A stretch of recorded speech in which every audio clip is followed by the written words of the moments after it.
Okay, so Aziva memang sangat-sangat excited. At the same time Aziva macam gementar lah sebab first time Aziva jadi host kan. Tapi Alhamdulillah Aziva dapat rakan sekerja iaitu Abang Nabil Ahmad. So Aziva sebenarnya dah lama kenal Abang Nabil. Dan Aziva tahu perangai kita orang memang serasi. Kalau cakap je memang macam tu lah kalau kat depan pun. So Aziva bersyukur sangat Astro memberi keizinan untuk Aziva menjadi host for the first time dan memberi kepercayaan kepada Aziva.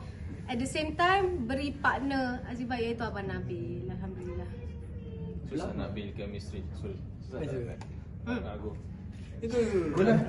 Kosong. Susah tak nak build chemistry dengan Nabil sebab singkat je kan? Senang je sebab Abang Nabil faham saya faham Abang Nabil. Dan kita orang pernah terjumpa sebelum saya masuk Talk to My Manager sekali. Dan time tu borak pun dah tahu dah Abang Nabil macam mana. Macam saya lah. Cakap benda random macam saya. Saya macam aduh. Tapi Alhamdulillah dapat rakan sekerja dengan Abang Nabil. Aziva ni program live kan, apa yang Aziva risau atau takut sangat bila jadi host program live macam ni? Okay, so apa yang Aziva takut sebab ni adalah first time Aziva jadi host.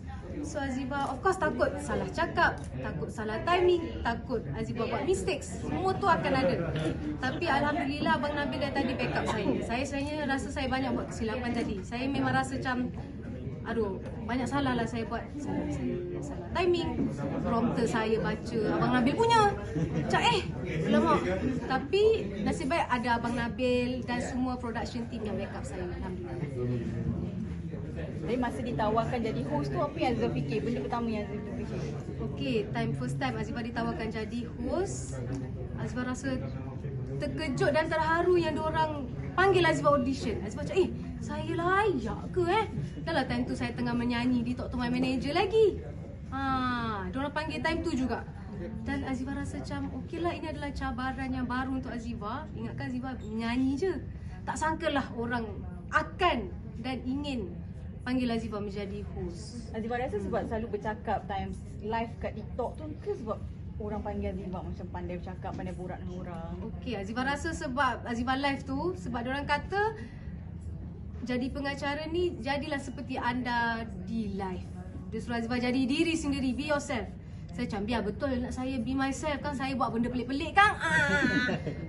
Tapi Aziva tak sangkalah dari Aziva buat live saja-saja bosan kat rumah tu, dapatlah Aziva menjadi host di Astro Big Stage sebagai ni first Aziva host lah ni sebenarnya. So Aziva sangat tak sangkalah. Aziva hari tu kan kita tengoklah live Aziva. Aziva tu tenyeh hidung tu. Kenapa? Orang selalu tegur ke hidung tu buat ke? Tenyeh? Aziva restu. Saya tenyeh ni nak sumbat hingus lah. Tapi orang memang selalu persoalkan hidung Aziva, buat ke. Tapi cuba tengok ni kan belatok ni. Kalau saya buatlah dia macam Barbie doll macam ni.